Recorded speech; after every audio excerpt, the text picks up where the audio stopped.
Prolong SPL 100 aerosola iepakojumā.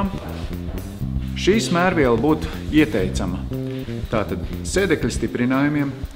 Sēdeklis mēdz čīkstēt un dažādi krakšķēt. Tad būs iespēja šo lietu padarīt daudz klusāku un patīkamāku. Aerosola iepakojumu balonu jūs varat turēt arī kājām gaisā, lai jums ērtāk būtu piekļuva.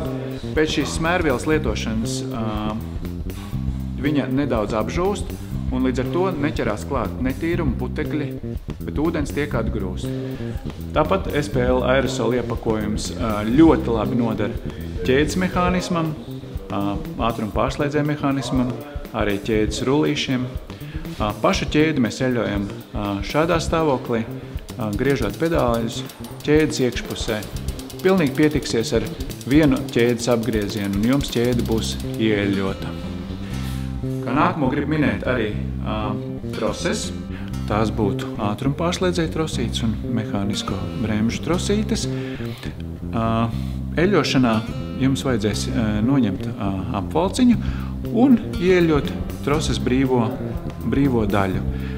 Tādējādi ieeļotās troses jums kalpos visas sezonas garumā, tām nelips klāt putekļi un tiks atgrūsts ūdens, līdz ar to tās nerūsēs. Šī smērviela sev ir labi parādījusi, kā ļoti zibenīgi, ātri sagatavot var velosipēdu izbraucienam vai pat sacensībām.